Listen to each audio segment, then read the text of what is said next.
Bien, chicos, bienvenidos a otro video más donde vamos a seguir estudiando algunas de las condiciones patológicas que afectan el sistema nervioso. En el video anterior, pues estuvimos estudiando un poco de lo que es el dolor, ¿verdad? De la vía ascendente, cómo el estímulo pasaba desde un punto inicial, viajaba a través de una neurona de primer orden, luego a una neurona de segundo orden a través del tracto espinotalámico, usualmente en su rama lateral, para ser llevado al tálamo y del tálamo usualmente a la corteza cerebral, que en el caso del dolor usualmente está en las posiciones parietales donde se genera una respuesta al estímulo, ¿verdad? Ahora bien, hoy el tema es la epilepsia. Es una enfermedad bastante frecuente, posiblemente nosotros ya conozcamos a alguien o hayamos visto a un paciente que sufra de esta condición. Y este tema hace mucha referencia a uno de los temas que revisamos en alguno de los videos de fisiología.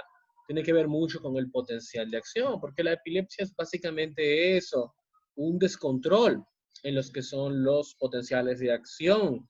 Si mi mente no me falla, le llaman despolarizaciones paroxísticas, que no son más que despolarización, que un grupo de neuronas que se han sincronizado en una parte específica del cerebro y han decidido crear una serie de despolarizaciones continuas y repetitivas, pero que salen del orden que uno esperaría que ellos tuvieran. Ahora bien, vamos en este video a intentar de estudiar más o menos por qué eso pasa. Y en primer lugar, pues la pregunta del $1.000.000 que nos debe surgir es, ¿qué es la epilepsia? Es un trastorno neurológico crónico que, como ya sabemos, se va a caracterizar por la presencia de convulsiones. Esas crisis convulsivas usualmente las llamamos crisis epilépticas y para el diagnóstico al menos esperamos que aparezcan 2 o más crisis espontáneas. ¿Y qué es una crisis epiléptica? Bueno, se caracterizan por ser esas descargas, ¿verdad? O esas convulsiones, por así decirlo, bruscas, de intensidad anormal, además de que dependen de una hipersincronización de un grupo de neuronas del cerebro que, como dije, empiezan a causar despolarizaciones paroxísticas constantes. Es eso lo que va a dar a cabo las manifestaciones clínicas de la enfermedad, que en muchos de los casos las manifestaciones clínicas de esta enfermedad tienden a ser difíciles porque pueden aparecer de diversas formas. Ahora bien, cuando nosotros recordábamos en la estructura del sistema nervioso, está formado por varias neuronas conectadas entre sí. Y en esta área que vemos aquí, estas conexiones le vamos a llamar sinapsis. Básicamente los impulsos nerviosos que aprendimos, que se llamaban potenciales de acción, que básicamente dependen de la salida y entrada de iones a través de las membranas celulares, que como pueden ver aquí, van a hacer un cambio en la carga eléctrica, van a crear una diferencia entre las cargas eléctricas. Eso es el potencial de acción. Y como pueden ver, el potencial de acción va viajando a través del axón, ¿verdad? Hasta llegar aquí a esta porción terminal de la axón en el área de la sinapsis. Esta área es conocida como hendidura sináptica. Hendidura sináptica, que es el lugar de, vamos a decir, de comunicación entre esta neurona, que es la presináptica, y esta neurona de color verde acá, que es la postsináptica. Es decir, el potencial de acción que ha viajado aquí a través de toda la membrana celular del axón debe de alguna forma viajar o saltar, ¿verdad? De lo que es esta neurona a esta neurona.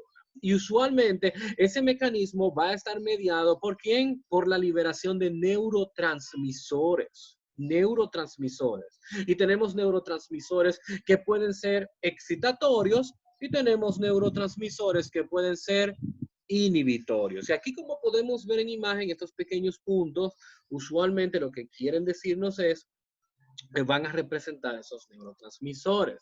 A medida de que el potencial de acción va descendiendo a través del axón, esto va a abrir unos canales que cuando estudiábamos el tema de potencial de acción a nivel axonal, no los habíamos visto. Y son los canales de calcio voltaje dependiente que se encuentran solamente aquí en la terminal del axón. Y una vez la carga empieza a despolarizar la membrana, eso va a abrir los canales de calcio, el calcio va a entrar a la célula y se va a unir a estas pequeñas vesículas sinápticas que vemos aquí, que están llenas de neurotransmisores. Es decir, el calcio va a inducir que esas vesículas empiecen a acercarse a la membrana celular y por un proceso llamado exocitosis empiezan a liberar ¿a quién? A los neurotransmisores. Esos neurotransmisores que, como dije, pueden ser excitatorios o inhibitorios, van a unirse a su receptor en la membrana postsináptica y de ahí ya vamos a tener una transmisión en el caso de que sea excitatorio. Estas son básicamente parte de las funciones que vamos a estar revisando. ¿Por qué?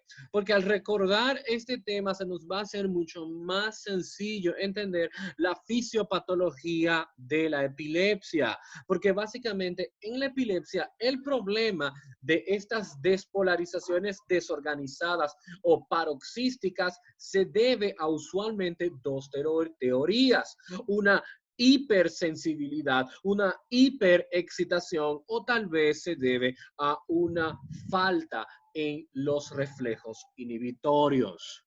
Como pueden ver, hay dos tipos de neurotransmisores, excitatorios e inhibitorios. ¿Y qué es lo que ocurre en las crisis epilépticas? Como les había dicho, va a haber un cambio a despolarización paroxística. Es un grupo de neuronas, como les había dicho, de una parte específica del cerebro que han decidido crear estas descargas constantes y fuera de orden.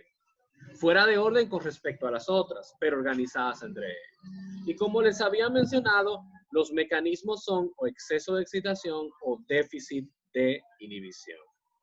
Ahora bien, la diferencia entre lo excitatorio y lo inhibitorio va a ser básicamente lo que defina, ¿verdad?, el mecanismo fisiopatológico. Y regresamos aquí de nuevo a nuestra neurona y sabemos que el potencial de acción va a viajar, ¿verdad?, a través del cono axonal y vamos a tener, ¿verdad?, lo que es la salida de potasio y la entrada de sodio, que es usualmente lo que genera, ¿verdad?, ese cambio, ¿verdad?, en las cargas eléctricas, que es lo que nosotros conocemos como la despolarización, cambiar de carga negativa a carga positiva por la entrada de los cationes.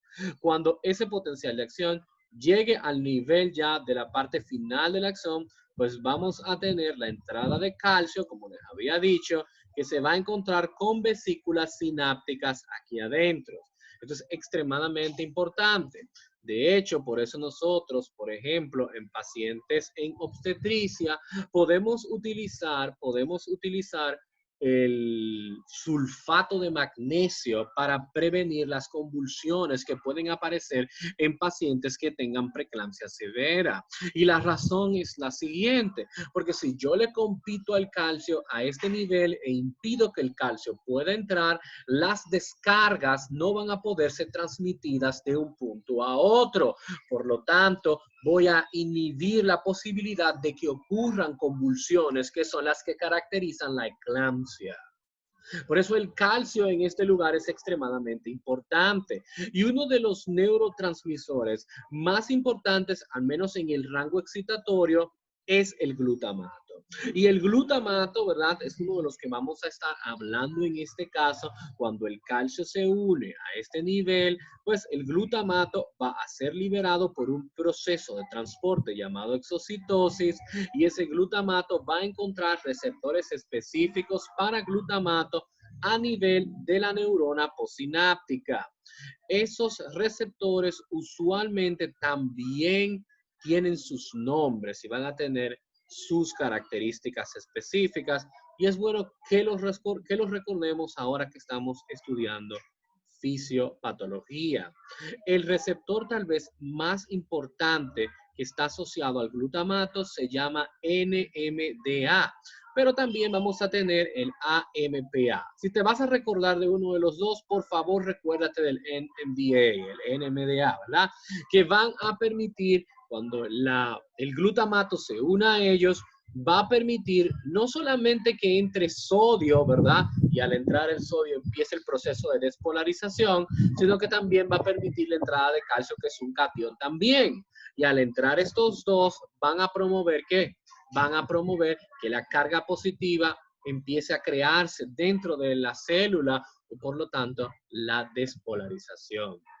Ahora bien, también tenemos neuronas que en vez de tener glutamato como excitatorio, van a tener inhibitorios. Y en un video previo que nosotros estuvimos literalmente hablando de esto. Y hablamos del GABA. Recuérdense que el GABA, por el mismo mecanismo, va a llegar el potencial de acción, va, ¿verdad?, a liberar el calcio, va a hacer que las vesículas se liberen, el GABA se va a unir a sus receptores específicos de GABA, pero lo que va a entrar es cloro. ¿Y qué carga tiene el cloro? Negativa. Y si es negativa, esto va a hacerle una competencia al proceso de despolarización, impidiendo que se vuelva positivo. Por eso podemos decir que es inhibitorio. Y si yo inhibo el potencial de acción, bueno, pues ahí tengo esa característica inhibitoria. ¿Por qué estamos perdiendo el tiempo recordando fisiología cuando yo les prometí que íbamos a hablar de fisiopatología? Porque quedamos que el problema en la epilepsia usualmente está montado en dos vehículos. Primer vehículo, un exceso de funcionabilidad para el glutamato, demasiada liberación de glutamato por en este caso, una hiperexcitabilidad de las neuronas. ¿Por qué causa? Hay diferentes razones. No todavía estamos muy claros de por qué pasa, pero algunas personas hablan de que hay un componente inclusive genético detrás de que esto pueda pasar. Por lo tanto, tenemos esa hiperexcitabilidad, pero también podemos tener que la función del GABA esté por debajo de lo normal. Y al no haber un sistema inhibitorio eficiente, pues solamente va a haber una sobrecarga de la parte excitatoria. O tienes mucha excitación o tienes poca inhibición. Esos son los dos mecanismos fisiopatológicos por el cual ocurre la epilepsia. Ahora, la etiología de por qué pasa es un gran signo de interrogación. En resumen, algo que sí es importante que mencionemos es que el neurotransmisor excitatorio por excelencia va a ser el glutamato y su receptor por excelencia va a ser el NMDA, ¿verdad? Pero si nos vamos tal vez a la otra cara de la moneda, ¿cuál sería el neurotransmisor inhibitorio que estuviéramos hablando o que estuvimos mencionando? Ese va a ser el GABA, ¿verdad? Y evidentemente, recuérdense que el GABA, como ya dijimos, va a inducir la entrada de cloro luego de unirse a sus receptores específicos a nivel de la neurona postsináptica. Tenemos excitatorios e inhibitorios. En la epilepsia, la aparición de las despolarizaciones paroxísticas va a depender de uno o del otro, de que haya mucho excitatorio o de que haya poco inhibitorio. Poco inhibitorio significa que va a haber la posibilidad de despolarizaciones paroxísticas. Mucho excitatorio puede llevar también a despolarizaciones paroxísticas y ahí tienen, chicos, su mecanismo fisiopatológico para la epilepsia. Bien, chicos, eso es todo lo que quería hablarles sobre la fisiopatología de la epilepsia. Así que nos vamos a estar viendo en otro video más adelante. Se me cuidan mucho, chicos, y bye bye.